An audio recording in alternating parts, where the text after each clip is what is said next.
Good morning, precious people. Here we are together, and it's another fresh day. I'm so thankful for your irreplaceable light and the wisdom and experience that you bring into the world. Today is a gift. I just love this day already. What a gift. Let's open it with kindness and curiosity, and remember we're all still growing and learning. That is the thing. Grow and learn every day. Don't just be stagnant. Try to get better. That's like my motto. Like just trying to be better every day. So grab your nearest drink. What are you drinking today? I have coffee.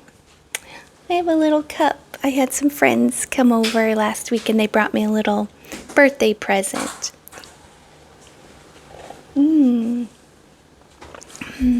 Coffee. So good. I've already filled my water bottle. I have another little Hello Kitty water bottle. I already went through one of these. So that's 16 ounces. That's 2 cups. That's what I needed. Okay. Now, you want to take a breath? Just check in with your body. I'm going to do this. I haven't done this the past couple days. I've been so busy. Father's Day and the weekend was crazy. So I'm going to check in. It's Monday morning. Let's just check in with our bodies.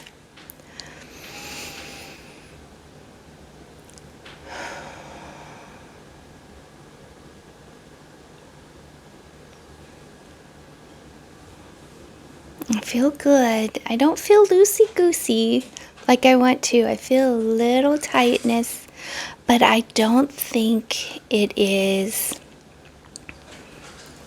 I think I need to roll on my little roller. Oh, I was doing some planking this morning and push-ups. That's what it is. I was like working on my arms this morning, and I think I got my back in there a little bit. That makes sense. Okay, it's good. It'll wear off throughout the day. That's not something that I think I'm not holding some sort of tension in my body. It's really just a mechanical, not an emotional, stuck in my back. Yeah. So I am starting a new job soon, so I'm really hoping to get my upper body strength up again, because I know I'll be doing a lot of pushing, pulling, throwing emergency doors out the window, life raft. I'm going to be doing a lot of physical things in my training, so I'm excited for it, but I want to be ready for it. I'm also studying city codes. In a week, I should be getting my pre-training packet of information I need to be studying before I start my start date. But before that, I'm imagining what I might have to be learning, and I'm making myself learn that ahead of time. So what I wanted to talk about today was this book I got from the library, The Parasitic Mind by Saad. A few weeks ago, I was talking about, what was it? It was suicidal empathy. And this guy is kind of like who coined that term even, I believe. Even the little recommendation on the top is from Jordan Peterson. This man is so smart, and he can kind of get to the heart of the issue that we're dealing with in our society, where the kindest, nicest people and societies have been kind of taken over and taken advantage of. And I'm like, why are we doing this to ourselves? So this is a groundbreaking book. I want to discover how bad ideas act exactly like these biological brain parasites, why common sense is under siege, and how we can inoculate our own minds to live with greater clarity, truth, and intellectual courage. So over the last few weeks, I've spent a lot of time exploring the beauty of this inner peace, the wonders of quantum science. That was so cool. And now my feed in my personal, what do you call it, social media feeds is filled with all this quantum science. I love it.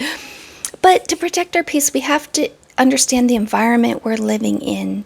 So public discourse now can feel heavy, confusing, almost dizzying, because we watch these institutions shift.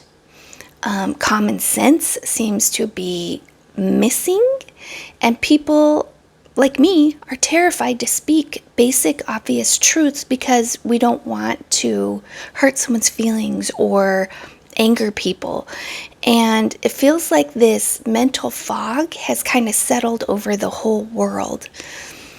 And it's aggravating to see like these debates are so illogical when you're watching people debate issues. I just want to know, based on this book, can any of that be explained? So in the book, Dr. Saad doesn't just complain about this cultural chaos, he diagnoses it using science. He argues that just like a physical body can be attacked by a parasite, our minds, our ideas can be invaded by pathogens. They're destructive, illogical concepts that seem to eat away at our ability to think rationally. So I first wanted to go through like who Dr. Gad Saad is.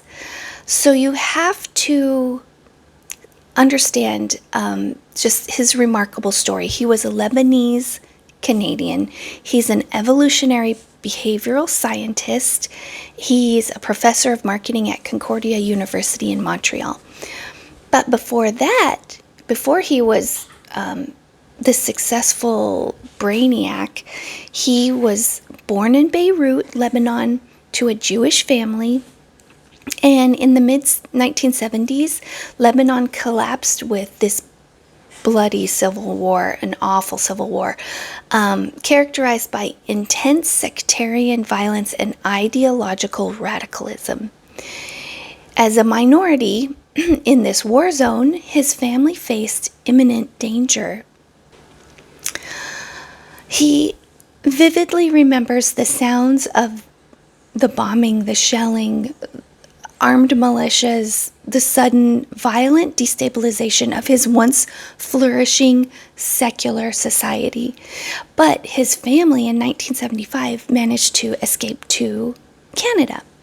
So that kind of shaped his ideas, what he saw there versus what he experienced in Canada. So decades later, as a professor, he began to notice this terrifying pattern he was very familiar with that was happening in Western universities and in the cultural institutions there in Canada. He saw people abandoning objective truth and logic and free speech in favor of this rigid tribal ideology. And he realized that same psychological mechanism that destroyed his homeland has now begun flourishing in the West. And it was this parasitic takeover of people's minds.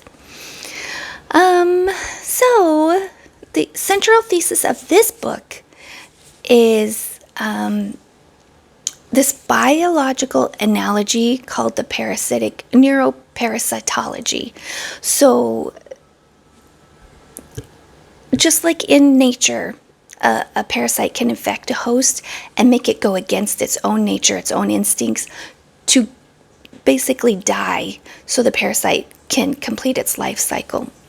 So, kind of like it's in this mouse that becomes bold and walks in front of a cat, and the cat kills the mouse, and then the parasite inside can complete its life cycle. Saad argues that human culture is currently suffering from idea pathogens. These are highly infectious, abstract theories such as radical postmodernism, cultural relativism, and aggressive identity politics.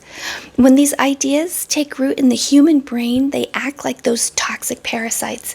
They cause people to suppress their own common sense. They deny objective, biological facts, and then they defend positions that are actually demonstrably, however you say that word, harmful to our society and to ourselves, to our families. The parasite's goal is not truth. The goal is self-reproduction. So it turns the host into this ideological soldier that's willing to attack anyone else who even questions their narrative. Now, there's 3 points in the book, and it's so funny because I wanted to show you the table of contents.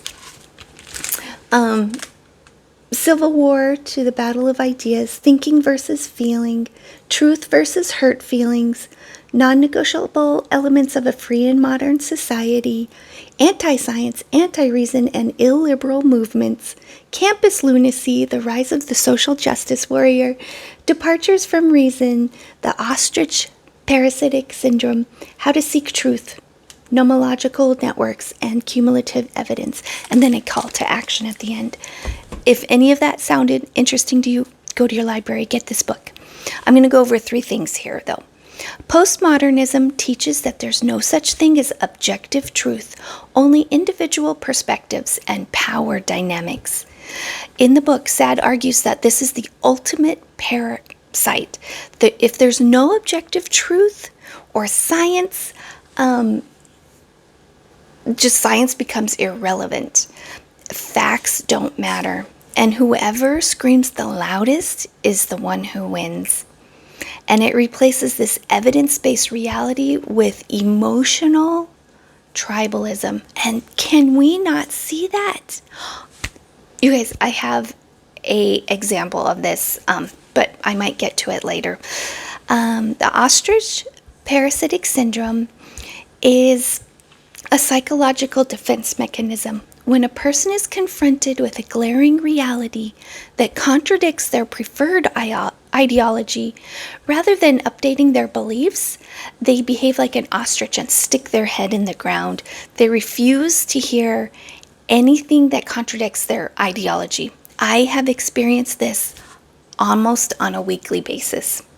I can bring up a fact, something that actually happened, a term, a scientific term, and I'm almost shouted down by people in my life who just don't want to think differently than how they think.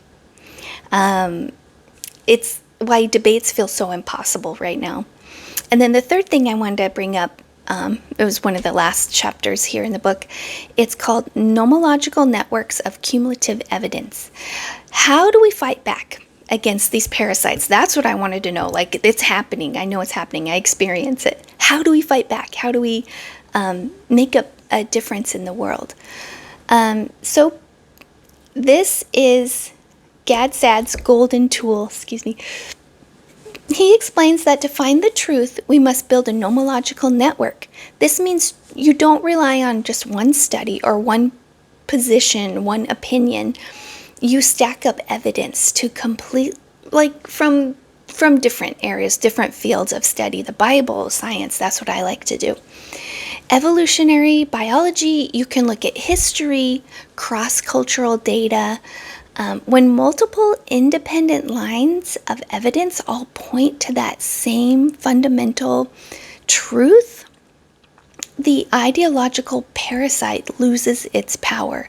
This you can do in your own life. When you're questioning something, when you have this hard-held belief, kind of look at different sources of information to see if what you believe is really actually true.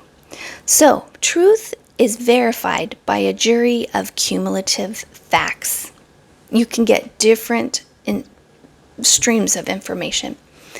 So I'm going to close, but before I close, I wanted to tell you this experience I had.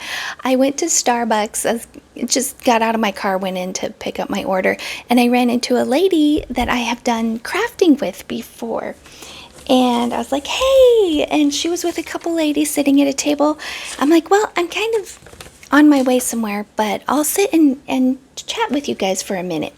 So I sat with her, and one of the ladies there is from Australia, and she was complaining. She's like, "Oh, I have to go back, do my visa stuff, because now I don't want to be deported, whatever." And I'm like, "Whoa, holy cannoli, yeah, if you need your visa updated, like go back home, fill out the paperwork, so you can come back." And then she started railing about how our society is so racist and orange man bad, and being just criticizing our whole society. And I'm like, lady, you have the opportunity to go back and stay in your perfect society.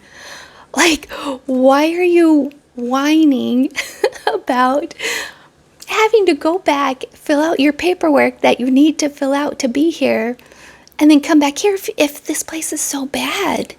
That's just the idea that I had in my head. But instead of saying all that, because I was a little weasel, like a little, not a weasel, like a little weak-spined, I just finished eating my thing real quick, and I'm like, okay, bye, I gotta go now, bye. So I just left. I didn't even address it. But it was just so eye-opening that I'm like, this lady is complaining about this thing she has to do to stay here, and then how here is so bad. Which is why my episode from last week, I think Friday, I was just so blown away at people visiting our country and loving it, and just loving the people, and everything they heard about our country is incorrect. Kind of, they were fed lies about how it is here and how it's so wonderful, and we have such freedom and activities and climates, different climates in the same country. You could, any different kind of scenery you want, you could just drive to it. We are so blessed. And that, I think I needed that so much. I was having that idea in my mind, like, why does this lady hate this place so much? We're so awful and racist, but you're angry you have to do anything to stay here? That just felt crazy to me. So anyway, that was just me, and I wish I could have articulated that in person with her, but instead I was just like, oh, okay, I'm gonna finish my food and leave now, bye. Which is also a self-defense mechanism. If you don't want to be in that environment and get that negativity, you can leave. That's a actual option. So understanding this parasitic mind shouldn't make us angry. It should make us feel liberated. It proves that the chaos we see around us isn't because people are fundamentally evil. It's not because they want to hurt us or whatnot. It's because many have just been intellectually infected by this bad programming. And the parasites hate the fresh air of courage. And I did not have courage in that moment. So this is a lesson for me. My homework today, if you want to join me, is to practice this intellectual inoculation. So next time you find yourself in a conversation, remember this, or reading an article where common sense is being twisted, don't shrink back in fear. Oh, self. Just be bold. You don't need to be mean or combative, which I don't typically do. I'm not a combative person. I'm just going to calmly and politely, firmly stand on the side of objective truth and kindness. So, Saad reminds us that the freedom of speech is a muscle. If you use it, you don't lose it. If you don't use it, you lose it. When good, reasonable, and compassionate people refuse to stay silent out of fear, the idea parasites lose their grip on our culture. So walk into your week with your head held high, anchored in facts and common sense, and remain deeply grateful for the freedoms that we have, okay? So, if anything sparked a thought, go ahead and leave a comment or a like, subscribe. Every day is a chance to grow and learn and become more of the wonderful person you are. Just remember, You're the Lord's precious ones. Bye.